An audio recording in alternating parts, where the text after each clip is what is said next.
Assalamualaikum warahmatullahi wabarakatuh. Waalaikumsalam. Hari ini saya yakin sekali bahwa warga NU itu adalah Islam yang baik. Iya. Baru hari ini. Udah dari kemarin gila. Tapi baru hari ini. Kenapa? Karena dari tadi dikubutin dari sana sampai sini dompet nggak hilang. Keren. Loh, Masuk Pak Eko. itu bukti. Itu bukti ya. Mungkin Gus Miftah nggak tahu. Apa tuh? Pada saat kita Jumatan pada saat itu, kita ada Jumatan dengan Gus Ini Miftah. Jumatan perdana waktu Iya, itu. betul. Tahu Agus kan? Ah. Agus tuh orangnya di situ. Dompet dia hilang. Sendalnya hilang. Sendalnya hilang. Karena waktu itu saya ajak Mas Dedi itu Jumatan perdana. Ini cerita. Begitu mau Jumatan, Gus, ini rebutan masjid-masjid di sekitar Mas Dedi itu bagaimana supaya masjidnya dikunjungi sama Mas Dedi. Begitu saya lihat ternyata RCTI, rombongan celana tinggi Indonesia. Waduh.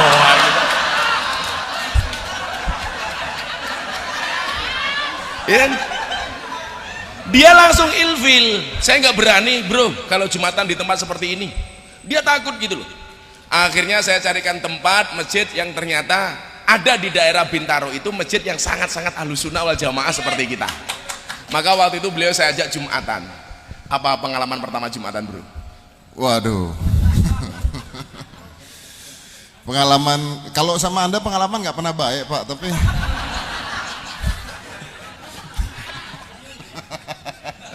nggak, tapi menarik. Pengalaman Jumatan pertama menarik karena tiba-tiba wartawan di depan rumah saya banyak. Saya nggak tahu kok bisa ada wartawan yang tahu saya mau Jumatan. Karena hari itu hari Jumat. Iya, makanya gua bosan sama lo, walaupun lo jadi orang Islam yang baik, tolong Jumatan cukup sekali hari Jumat saja. Tapi jangan tiap hari. Iya. Tapi lu juga nggak perlu ketika wartawan nanya lu jawab iya gitu juga kan. Jadi datang semua kan. Tapi luar biasa sekali dan saya mau terima kasih buat semuanya, buat semua warga NU, buat semuanya yang ada di sini. Terima kasih banyak. Sambutannya luar biasa buat Gus Miftah. Kalau saya boleh cerita dikit kali ya. Yang bikin lo mantep masuk Islam aja, mereka pengen tahu. Dulu sekali ada pemuka agama lah ya, yang bilang jangan nonton acara hitam putih karena pembawa acaranya kafir. Ya. Setelah kata-kata itu keluar, saya stres. Jangan tonton hitam putih karena pembawa acaranya kafir, stres. Saya langsung besok saya cek sharing dan rating acara hitam putih, ternyata nggak turun, bodoh amat, nggak jadi stres. Ternyata masih banyak orang yang nonton. Tapi ketika dulu agama saya Katolik ya, dan Katoliknya bener ya, bukan PNS ya. Oh, lo kan Katoliknya negeri. Enggak, Sabtu Minggu libur. Iya. Nggak ke gereja dong Sabtu Minggu libur. Ini bener ini. Oh, bener ya? Bener. Dan mungkin kalau saya boleh cerita, di agama saya yang dulu juga indah. Kenapa? Karena menurut saya semua agama yang diakui di Indonesia itu sebenarnya indah. Sebenarnya. Yang buat nggak indah itu adalah oknum-oknumnya. Maaf maksudnya jangan udah. Iya. Oknum. Lu paling dekat dari gua soalnya. Oknum-oknumnya yang buat tidak indah. Saya pada saat saya masih Katolik itu, dulu waktu saya kecil, yang paling saya kangen itu apa? Hari Raya Lebaran. Bukan Natal ya? Bukan, sumpah. Karena kalau Natal, gue capek bangun pohon Natal. Kalau gue pada saat itu Katolik dan Lebaran, gue diem duduk di rumah, tetangga ngirim tupat. Iya, matre loh. Jadi enak, ya kan? Nah, kenapa saya bangga menjadi warga NU? Subhanallah. Adalah seperti ini. Karena kalau pada saat Katolik dulu saya senang ketika hari raya Lebaran, ada lagu-lagu Islami di mall, ya kan? Ada tupat-tupat di mall. Dan kenapa saya merasa tepat saya berada di sini? Ini rahasianya. Karena ketika saya berada di sini, saya yakin Natal nanti masih ada di mall. Ya. Saya yakin semua agama di Indonesia akan dihargai. Seperti tadi Pak Kiai bilang, toleransi. Dan saya yakin toleransi itu akan ada selamanya. Pancasila akan ada selamanya, NKRI ada selamanya, Indonesia ada selamanya. Amin. Benar kata Gus Miftah, masuknya lewat pintu yang tepat. Alhamdulillah. Bukan Anda, ya. Jadi satu ketika Dedi itu pernah telepon saya gara-gara ada stand up komedi namanya Coki Muslim, dibully gara-gara masak daging babi dengan kurma.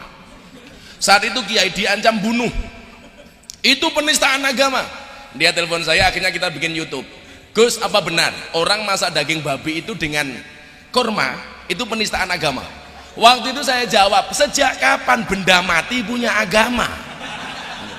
Seolah-olah kalau babi itu pasti Kristen, kalau kurma itu pasti Islam.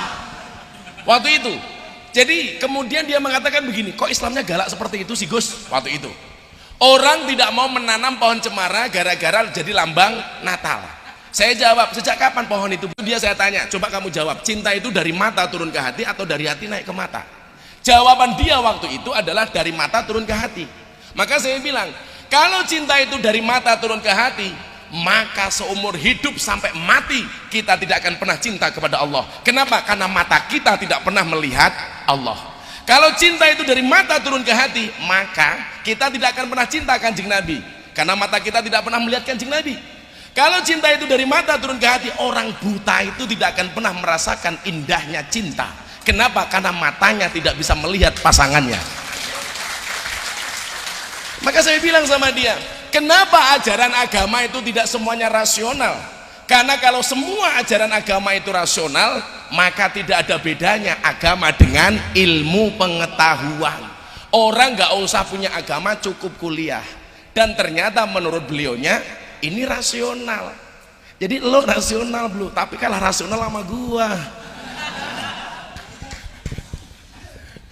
Aduh. Saya tuh sebenarnya seneng masuk Islam tuh bangga loh. Saya cuman nggak kuat sama netizen. Aha, ini yang jadi persoalan. Begitu Saya datang ke tempat Kiai Ma'ruf, ditelepon sama Pas Pampres. Gus, mau nggak Dedi diajak sholat maghrib berjamaah? Padahal baru jam 1 sahadat, jam setengah 6 ditelepon. Begitu saya bilang sama dia, bro, diajak sholat maghrib berjamaah sama Kiai Ma'ruf, langsung botaknya kemeringet Pak, gini. Keringetan itu. Ya itu. Iya kan, ya, itu. Ya, itu ini sekarang keringetan. Sudah sama kan? Keringetan. Akhirnya saya praktek sholat di depan Master Dedi itu cuman 3 menit. 3 menit. Saya kasih gerakan inti. Begitu wudhu saya masuk kamar potong, mandi. Maaf saya potong. Praktek sholat 3 menit di dalam mobil. Berdua. Pakai sujud-sujudnya. Kalau ada orang lihat di luar kayak ngapain?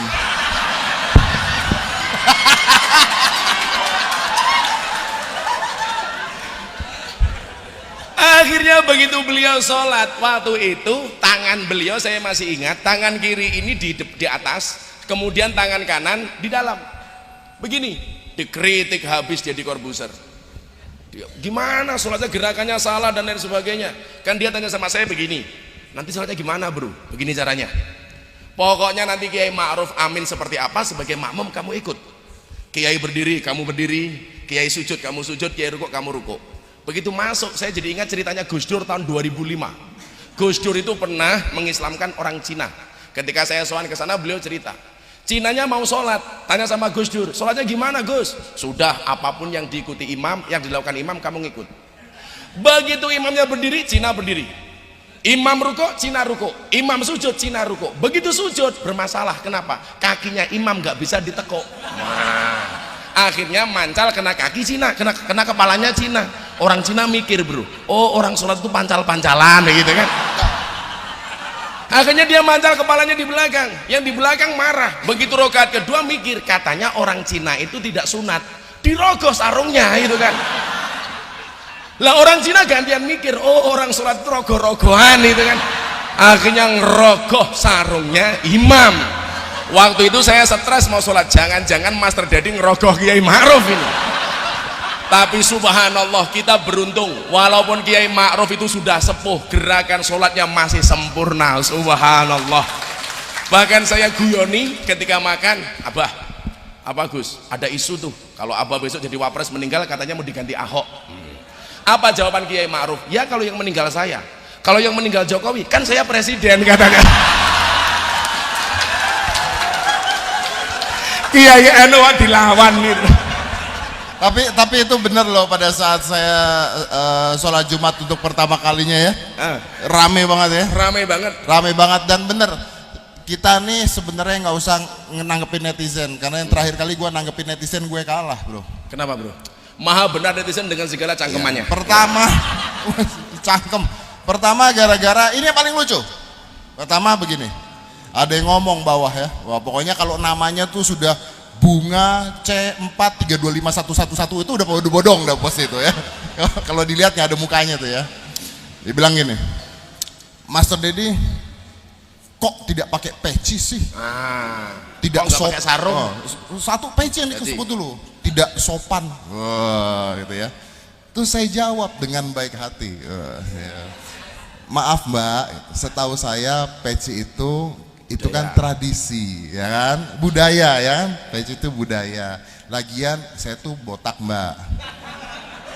Keringetnya ngecocor. Kurang sopan kan? Mbak ini bilang begini, Anda salah, peci itu gunanya supaya rambut Anda tidak kena sajadah, kan kurang ajar. Gimana coba? Saya ingat betul ya. Ya dia bener sih, tapi kan cuman apanya yang kena sajadah gitu loh. Padahal dia kan perbakin, Persatuan Badak Kinclong kan gitu loh. Saya ingat betul, malam sebelum masuk Islam, Dedi itu tanya saya begini, bro, saya besok pakai baju apa ya? Pakai baju apa? Apakah saya harus ganti busana muslim dan lain sebagainya? Saya bilang, Islamnya orang NU itu bukan Islam formalitas. Maka di Cina kemudian saya kenalkan kepada dia Islam Nusantara. Yang hari ini video saya di YouTube dibully habis-habisan oleh Al Kacong, aliran Katok Congklang, gitu kan? Katanya Islam Nusantara itu bertentangan dengan Islam rahmatan lil alamin. Saya jawab, itu namanya jaga sembung bawa golok, nggak nyambung blok. Sehingga kemudian apa? Begitu dia mau masuk Islam diributkan sama orang itu soal pakaian, soal kopiah. Begitu mau berangkat Jumatan ditanya, kenapa kok nggak pakai sarung? Ingat nggak? Kenapa nggak pakai sarung? Maka saya jelaskan sama dia, ini loh bro, cerdasnya orang-orang NU yang dimotori oleh Pak Kiai Said. Ketika kemudian kita menegaskan Islamnya Nahdlatul Ulama itu adalah Islam Nusantara. Maka begitu Dedi tanya sama saya, konsepmu bagaimana Gus? Saya jawab, konsep dakwah saya adalah membudayakan agama, bukan mengagamakan budaya. Jadi mohon maaf, orang Indonesia sekarang itu semangat Islamnya tinggi, tetapi tidak didukung dengan ilmu yang mumpuni. Maka yang terjadi NKTA, nafsunya kuda, tenaganya ayam. Saya kasih contoh bro, ketika tadi Pak Kiai menyebut hubul waton minal iman. Saya pengajian nasionalisme di Surabaya, turun dari panggung, ada orang tanya, Ustadz, seumur-umur saya nggak pernah dipanggil Ustadz. Begitu saya lihat ternyata FJR, Front Jenggot Rasul, gitu kan? Masuk Pak Iko. Tanyanya apa Kiai? Nyuwun sewu. Ustadz saya mau tanya, hubul waton minal iman itu hadis riwayat siapa? Saya langsung ngelus dada, dadanya istri saya. Ya Allah.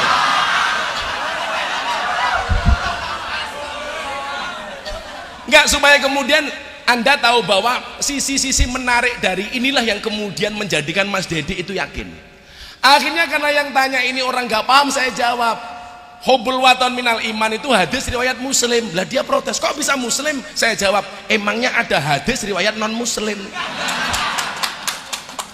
Jadi ya mohon maaf, kalau nanggapi orang-orang seperti itu nggak perlu Kiai Said yang turun, nggak perlu Kiai Maksum yang turun.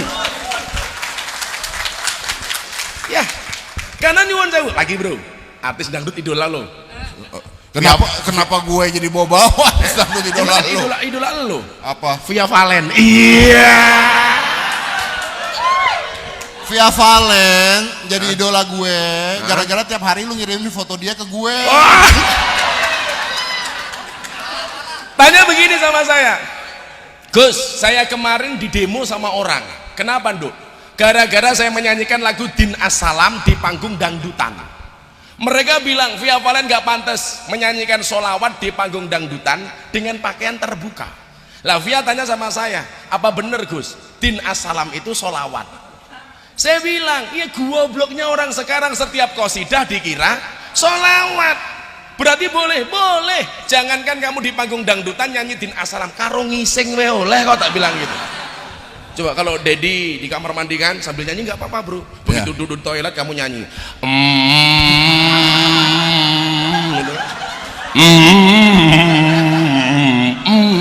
boleh, nggak apa-apa, cuman serem bro. Kan keren tuh, kilahadil ab itu kan, matakfi masa hah gitu. Tapi saya bilang santri juga jangan berlebihan dong. Kadang-kadang nyanyi memuliakan guru di toilet, man ana itu memang bukan sholawat, tapi nggak pantas bagi saya dinyanyikan di toilet. Masa kita menghormati Pak Kiai Said, Pak Kiai NU nyanyi man ana di kamar mandi, kan nggak asik. Man ana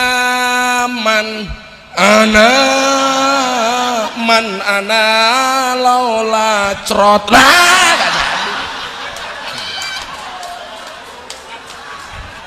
Maka disinilah kemudian saya sampaikan kepada Dedi, you harus bisa membedakan mana budaya, mana agama. Makanya sekarang kalau ditanya nggak pakai sarung, saya udah tahu jawabannya. Karena sarung itu Pak Kiai juga nggak pakai, saya udah punya kartu NU gitu. Iya.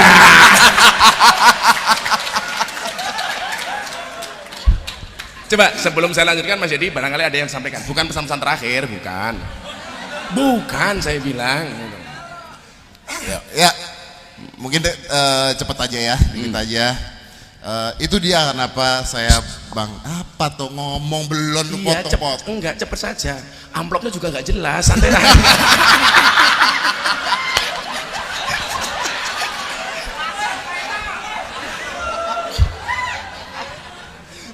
Gue lupa lo mau ngomong apa lo beneran.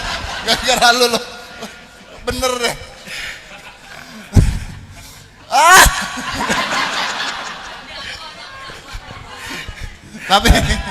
Tapi Gus Fitnah Gus Fitnah gimana sih? Gus Fitnah Gus Miftah ini nggak pernah manggil saya kafir dulu Sama sekali. Pernah sekali manggil saya kafir, guyon, pada saat saya manggil dia Gus Tele. Jangan-jangan penggemarnya Gus Nur loh.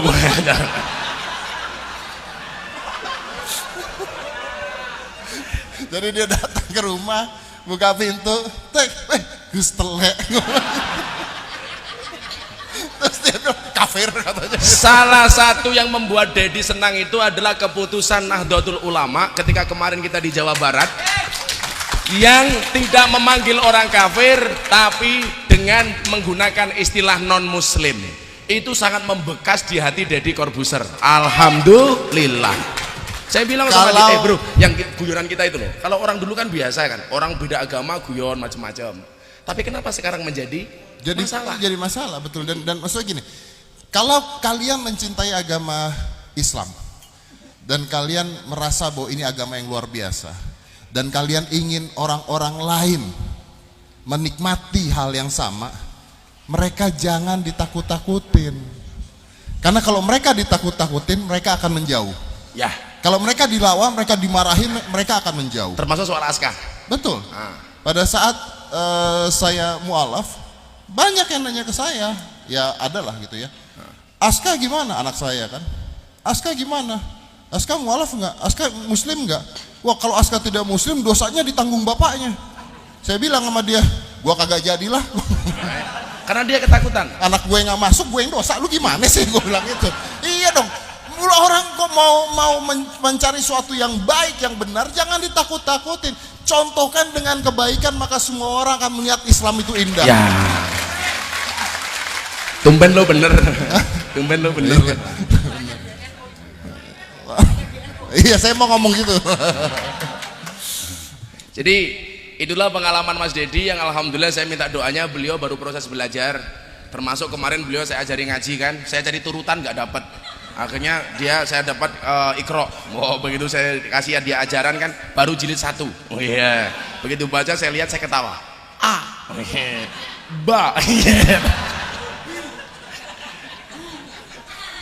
Tapi bagi saya ini proses luar biasa, dan wallah setelah saya mengislamkan Mas Dedi, hampir setiap hari saya mensahadatkan orang sampai hari ini. Dan rata-rata jawabannya adalah karena begitu menyenangkannya hubungan Gus Miftah dengan Mas Dedi. Ya karena saya itu. Walah pede loh. Tadi kan Anda sendiri yang Salah ngomong. satunya. Anda setelah saya, Anda mensyahadatkan banyak orang. Iya. Karena melihat Anda dengan saya. Tapi syahadat Karena bukan, saya dong. tapi hidayah bukan urusan lo, urusan Allah. Tepuk tangan untuk Mas Dedi Corbuzier. Terima kasih bro.